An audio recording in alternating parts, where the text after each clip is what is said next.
Ruben, congratulations. After a difficult week at the football club, do you take satisfaction not just from the win, but the fact that you provided the supporters with an entertaining game? I think this is really important, well deserved by the fans. The support was amazing, and I felt that since the day one, they just want to see a team fight until the end, no matter what the situation. And I think we did that today, and you have that feeling of connection with the fans. All the things in the game were against us, and we fight through that, and was a good win for us. Hi, Ruben. Congratulations on the win also. When you took Alejandro off, what was the thinking behind that, and did he have permission to go into the dressing room as well? Oh, I was cold and wet, maybe. The thinking was that we were play more in the 5-3-1. I know that is a risk because you are taking one, maybe the only player now that he has 1-against-1 in pace.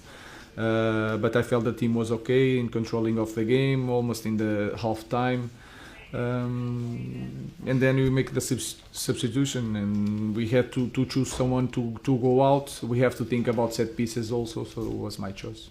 That must be very pleasing that if you thought about set pieces, you've got 3 goals from dead ball kicks as well. Yes, and we talk about that many times here when we are suffering goals, and you talk about Carlos and change with Andreas. We are in the same team, and today they win the game for us, so the credit for them. Richard. Hi, Ruben. I want to talk a bit more about set pieces. And did you imagine when you took over that would be such a big threat for the team? No, it was one thing that I felt here is completely different than if you play abroad. The contact with the defenders, especially with the goalkeepers. So we adapt. I think we are improving the way we defend, but also the way we attack set pieces. And like today, change the game. You played with 10 men for a long time tonight, the same against Arsenal in the FA Cup. Liverpool at Anfield as well was another good performance. I know that your idea is probably to play more proactive football eventually, but do you think the players perhaps are more comfortable being on the back foot at the moment and playing that way? I think that is clear, but it's hard for me. So sometimes it's like you are fighting. That's why, and I make that analysis also. When we are together, if we have players like Harry Maguire and Mate de Ligt defending the box, they are really strong. But then when they have to cover a lot of space, the game change for them. So I know that, but I have to not just think about now. Of course, we need to survive, but it's really hard for me to play like we play in the second half. But I feel that the players are more comfortable sometimes defending in the low block.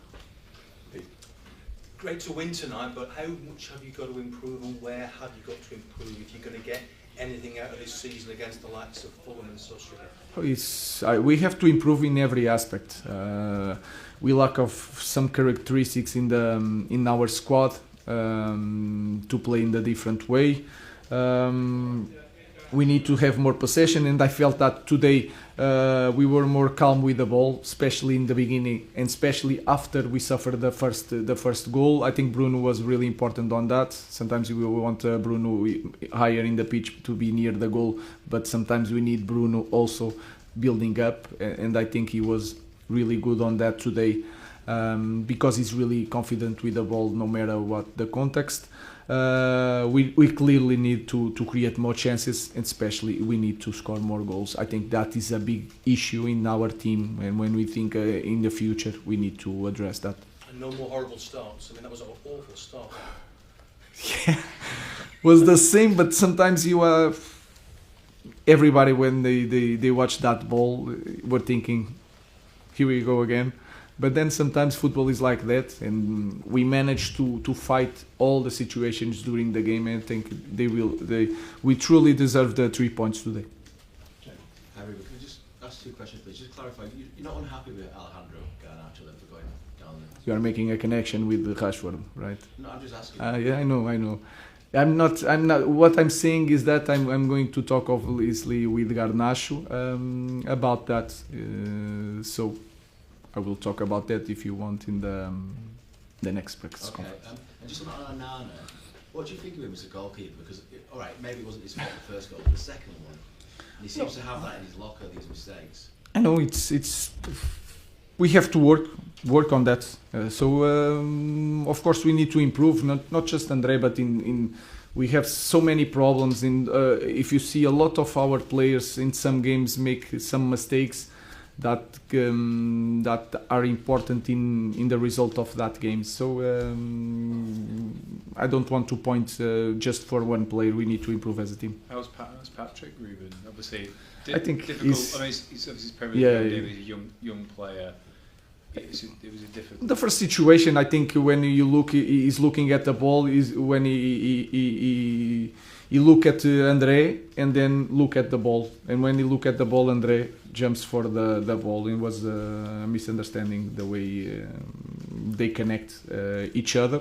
And then the sent-off, the important thing is that I know Dorgu quite well. He don't want to harm anybody, and that is important for me. And then you have this situation, he had that mistake, and then you feel in the game that he was making a lot of runs, trying to win every ball, being aggressive, and sometimes you overdo it, and he has these problems today. Okay, we'll leave it there. Alan Shearer tears into pathetic Man United and calls out 3 stars after Everton draw at Goodison Park. Manchester United may have rescued a point against Everton, but Alan Shearer was in no mood to forgive 3 of their stars for their efforts in what was a shocking first half from Ruben Amorim's side. The Red Devils are in the midst of one of their worst campaigns in decades, with off-field problems compounded by a miserable Premier League season which sees them lying 15th in the standings. Amorim's men have already lost 12 top-flight matches and were on course for another as Everton punished some weak play and poor defending on their final trip to Goodison Park. Beto and Abdoulaye Doucouré made it 2-0 at the break, only for Fernandes to spark a comeback by scoring a free kick and sending over another that led to Manuel Ugarte securing a 2-2 draw. However, Shearer hadn't forgotten what took place in the first half, pointing the finger at Bruno Fernandes, Rasmus Højlund and Diogo Dalot for their defensive work in the first 45 minutes, labeling their efforts pathetic. He was not impressed with the way in which Dalot stood off Everton winger Jack Harrison for one of Everton's attacks, while he criticised Højlund and Fernandes for their hopeless pressing in the build-up to Doucouré's strike. Watch Man United, watch this, I mean this is pathetic, the Premier League's all-time top scorer said on Match of the Day. You've got players who are walking. There's no point in going in 1s and 2s, look at the space Everton have got to play in. Look at Harrison, look at Garner, Shearer told Match of the Day. Both wanting the ball, both wanting to receive the ball. And if they get it, Dalot is 8 yards off. Why aren't you 1 yard off, and if they get it, putting a crunching tackle in? Then the run of Garner at will, at ease. All of a sudden they're into your back 3. Same thing again, you go from left to right, take 2 touches, 3 touches, pick your head up, pick your pass, go wherever you want because it's so easy for you, because no one's working. To me it's confused.com. I'm not sure they know what they're doing in there. Look at the effort or lack of it. Everton's second goal is the worst one of the lot. Watch this from Bruno Fernandes, when Doucouré gets the ball. Seriously, is that the best you can do? Take a touch, play in behind and Everton get the goal which they really deserve. So the difference between the two teams, and for 72 minutes Man United were hopeless. I look at some of the players and they're really struggling. Amorim admitted after the game that his team were invisible in the first half. We just played one half and we managed to draw the game, he said.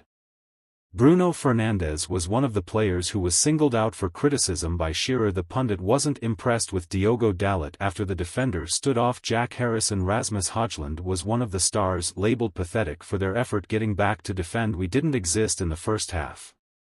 Everything we did in the week, I think the free man was there, I think the space was there, but I think we lost balls we cannot lose. Anyone that watches Everton know they will be really good on second balls, and the 2 goals are second balls.